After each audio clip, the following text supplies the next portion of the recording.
உங்களுக்கு நிம்மதி உண்டாகுவதாக. தேவனுடைய இரக்கங்கள் அதிகமாவதாக. தேவன் என்ன சொல்கிறாங்கன்னா, எரேமியா 1:8 இந்த வசனம் தான் உங்களுக்கு கொடுக்குறாங்க. உன்னை காக்கும்படிக்கு நான் உன்னுடனே இருக்கிறேன், பத்திரமா உங்களை பாதுகாப்பேன். என்ன தேவன் எனக்குன்னு என்னங்க செய்கிறாரு? இந்த ஏசு எனக்குன்னு என்ன செய்கிறாரு? கேள்விகள் கேட்குறீங்களா? அவர் உங்களை பாதுகாக்கிறாருங்க. உங்களை காக்கும்படி உங்களுடைய கூட இருக்கார். உங்கள் குடும்பத்தை பாதுகாப்பார், உங்கள் வேலையை பாதுகாப்பார், உங்கள் பிள்ளைங்களை பாதுகாப்பார். ஏசு என்னங்க செய்கிறாரு? எனக்கு என்னங்க செய்திருக்காரு அப்படின்னு கேட்குறீங்க, அப்படி தானே? நீங்கள் இருக்கிறீங்களே இந்த பூமி, போய் நம்ம போலீஸ் ஸ்டேஷனில் போய் ஒரு போலீஸ் எனக்கு அனுப்புங்கன்னு கேளுங்களேன். எனக்கு நான் ரோட்டில் நடக்கிறதுக்கு எனக்கு பாதுகாப்பு வேணும், ஒரே ஒரு போலீஸ் எனக்கு அனுப்புங்கன்னு நீங்கள் கேட்டு பாருங்களேன். அனுப்புவாங்களா? சீஃப் மினிஸ்டருக்கு அனுப்புவாங்க, பிரைம் மினிஸ்டருக்கு அனுப்புவாங்க, விஐபிக்கே அனுப்புவாங்க. உங்களுக்கு அனுப்புவாங்களா? என்னம்மா நீ சாதாரண ஆளை வந்துட்டு போலீஸ் பாதுகாப்புலாம் கேட்பாங்கள? ஆனால் இந்த தேவன் அவர் என்ன பண்ணுறாரு? தூதர்களை அனுப்புகிறாரு. எதற்கு? உங்களுடைய பாதம் கல்லில் இடராதபடி உங்களை பாதுகாக்கிறதுக்கு தூதர்களை அனுப்புகிறாரு.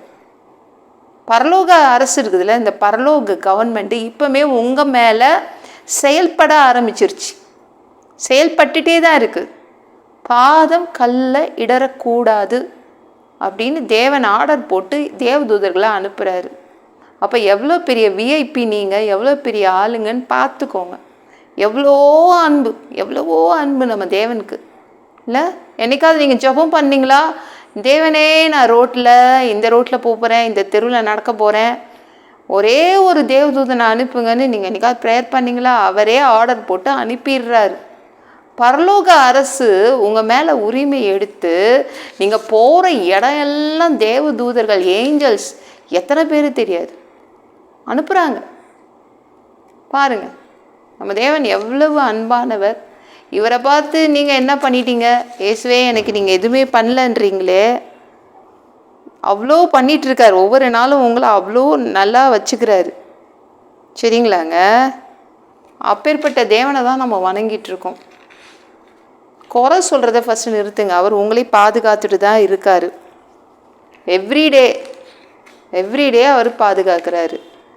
நீங்கள் எடுத்துக்கிட்டால் இஸ்ரவேலை காக்கிற தேவன் உறங்குவதும் இல்லை, தூங்குவதும் இல்லை. ஒரு வசனம் இருக்குல்ல? சரிங்க, அவர் தூங்குறதே கிடையாது. இப்போ நைட் டியூட்டி பார்த்தா எவ்வளோ கஷ்டம் இல்லை? ஐயோ நைட் டியூட்டி நான் பார்க்குறேன். சில இடத்துலலாம் உங்களுக்கு நைட் ஷிஃப்ட்டுன்னா அதுக்குன்னு தனியாக பணம் வரும், கரெக்டாக? இந்த தேவன் உங்களுக்காக நைட் டியூட்டி பார்க்குறாரே. என்ன கொடுக்குறீங்க?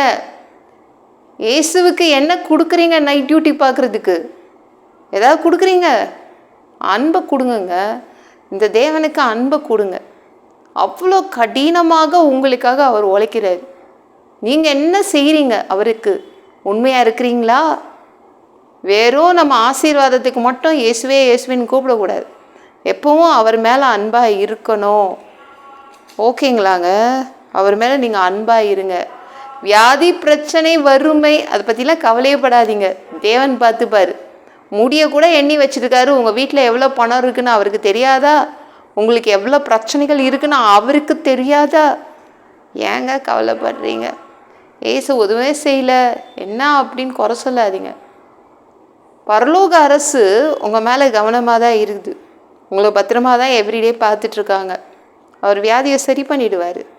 எல்லாவற்றிலும் இருந்து உங்களை பாதுகாத்து கூட்டிகிட்டு வந்துடுவார். இயேசுவை வணங்குறங்க, அவர் ஒன்றுமே செய்ய மாட்டேங்கிறாருங்க. அப்போ இதெல்லாம் என்னது? இவ்வளோ செய்கிறாரே, இதெல்லாம் என்னது? உங்களை காப்பாற்றுவார். ஓகேங்களா? உங்கள் பிள்ளைங்களை காப்பாற்றுவார், உங்கள் குடும்பத்தை காப்பாற்றுவார், உங்கள் வியாபாரத்தை காப்பாற்றுவார், எல்லாவற்றிலும் இருந்து உங்களை காப்பாற்றுவார். சரிங்களா? அவர் அவ்வளோ செய்கிறாரு. நீங்கள் என்ன செய்கிறீங்க? அன்பாயிருங்க, அவர் மேலே அன்பாயிருங்க.